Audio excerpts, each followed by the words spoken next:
Alô, galera. Continuando a nossa discussão sobre o processo de urbanização, nós trabalhamos toda a perspectiva de construir a ideia de o que é a urbanização em você, como ela se desenvolveu no decorrer da história e quais as consequências foi nossa pendência que agora nós vamos tratar. Bom, a urbanização, como sua principal característica, é a concentração de pessoas na cidade e a diminuição da população do campo.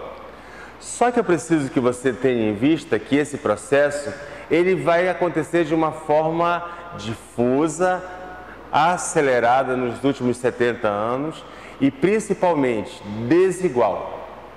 Entenda que a urbanização ela acontece com o crescimento da população da cidade. E para que nós compreendamos isso de uma forma objetiva, o crescimento da população ele pode se dar pelo crescimento vegetativo, que é o aumento da população a partir dos nascimentos, que nós temos ali, né, o balanço entre nascimentos e mortes, esse crescimento vegetativo, e essencialmente a taxa de migração em algumas regiões. Se essa migração e esse crescimento vegetativo forem altos, eu teria um acréscimo populacional muito grande. E eu quero que você imagine que a cidade, o meio urbano, ele detém um conjunto de infraestrutura.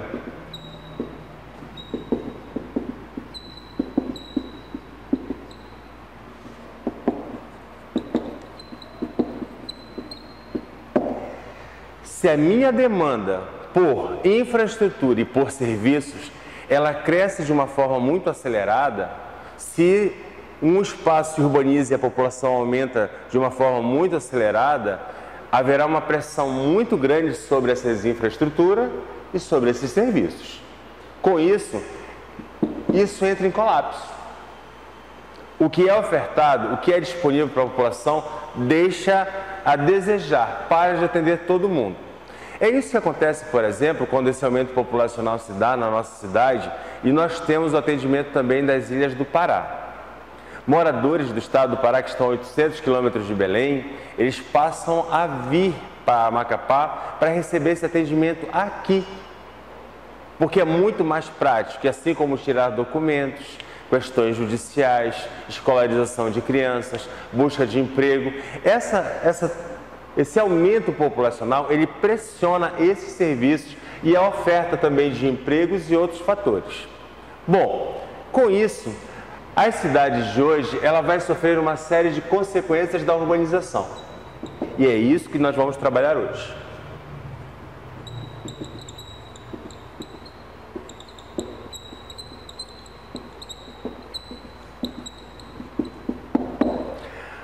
Bom, falei para você em estratificação espacial, na concentração populacional, mas eu preciso destacar que essas relações, elas são eminentemente em países periféricos.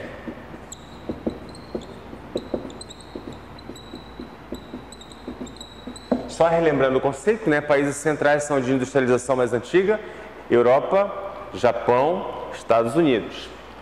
Países periféricos foram os que se industrializaram pós Segunda Guerra Mundial. E isso faz com que essa população tenha uma série de consequências com relação a esse acelerado aumento. Bom, eu quero que você imagine a seguinte relação. Aumento rápido da população. Se eu tenho uma demanda muito grande de pessoas, nascem muitas crianças, chegam muitos migrantes, eu tenho uma pressão também sobre a infraestrutura, sobre os serviços. Isso vai criar um colapso. E à medida que o tempo se estende, se não for resolvido, isso vai ampliando e você vai criando aquelas zonas de pobreza que eu falei para você. Ok? Vai ficar flagrante a falta de planejamento.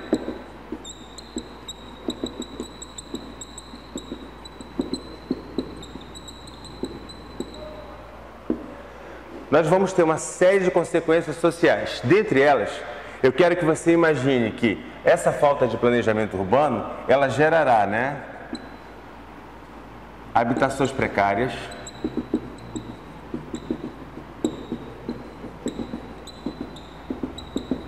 baixa oferta de serviços,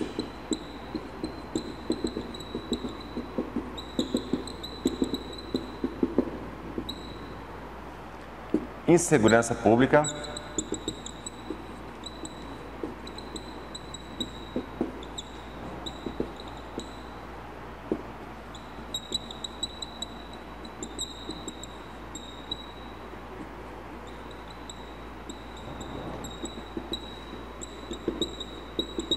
e uma infraestrutura deficiente ou incompleta, ou às vezes até inexistente, tudo bem?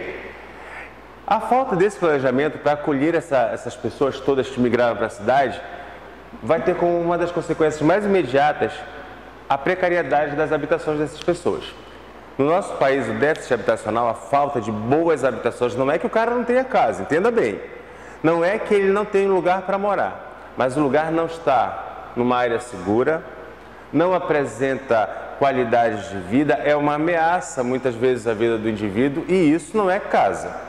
Isso é várias coisas, é um lugar para você morar, mas casa de boa qualidade não. Então nós temos um déficit habitacional na ordem de 15 milhões de unidades. Então muita gente mora numa qualidade muito precária. Nós sempre vemos isso nesse período que nós vivemos agora, estamos saindo, né, a partir da sexta-feira, o período de verão, no Centro-Sul, onde nós temos vários desmoronamentos, né? Aquelas casas se perdem, vidas se perdem, um negócio muito grave. Por quê? As habitações são muito precárias, as condições dela. Bom, baixa oferta de serviços públicos. Como eu tenho muita gente, os serviços não atendem. Nós estamos assistindo no nosso país uma preocupação muito séria. Estamos vivendo um período de coronavírus. O Ministério está dizendo para a gente que não há leitos para atender, né? No caso de internação de idosos, que são as principais vítimas, um grande conjunto de pessoas.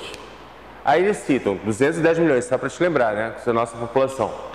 1.000 leitos. 1.000 leitos parece uma piada para a gente, né? Que nas projeções de pessoas que vão ser atingidas é muito grande. Então, 1.000 leitos é pouquíssimo, porque o nosso país ele não acompanhou o crescimento populacional. Por isso, essa oferta de serviços é muito baixa, essa infraestrutura é deficitária. Mas um dos principais problemas que você enfrenta nos núcleos urbanos hoje é a insegurança. Hoje, nós vivemos, quem mora em São Paulo, uma rotina de trabalho muito extensa, os sistemas de transporte são precários, você passa 4 horas no ônibus, por exemplo, para se deslocar do seu trabalho, de ir e voltar. Quando chega em casa, se você tem casa de qualidade, a casa é toda gradeada, toda fechada.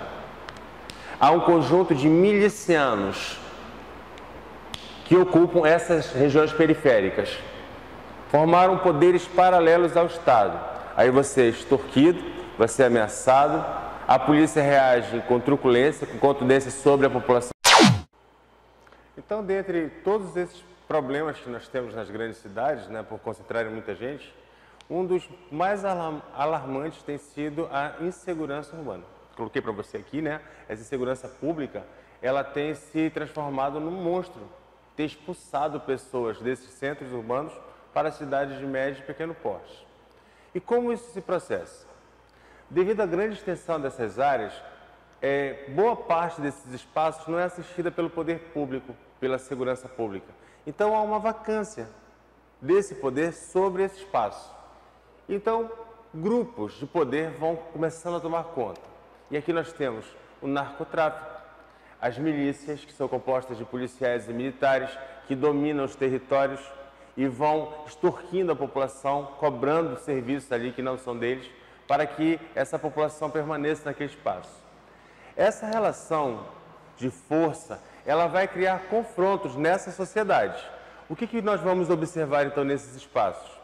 A expulsão da população, a proliferação da criminalidade, da violência urbana, e isso tudo inerente a esse processo, né, de formação desses bolsões de pobreza, de miséria, de clandestinidade. Hoje nós assistimos à ascensão desse poder paralelo e à manifestação dele em números objetivos. Nos últimos anos, a taxa de homicídio no Brasil chegou a mais de 60 mil pessoas. No ano de 2018 chegou a 65 mil mortes por homicídio, por assassinato. Ano passado esse número caiu, que é uma coisa interessante para a gente. Entretanto, o poder, né, estabelecido por esses grupos nesses territórios induz a ampliação dessa sensação de insegurança, dessa insegurança. Então, a violência é um dos dos resultados mais contundentes desse processo atual de urbanização que nós vemos. Bom, essa foi a nossa aula de hoje, processo de urbanização, onde nós falamos da constituição da cidade e seus papéis, nós falamos de como essa cidade se promoveu, se constituiu e falamos das consequências. Eu espero que a aula tenha sido proveitosa para você, que você tenha gostado e que a gente possa estar, né, compreendendo essas relações e trabalhando os desdobramentos delas no nosso próximo encontro, que desde já eu te convido, tá ok? Um abraço e até lá!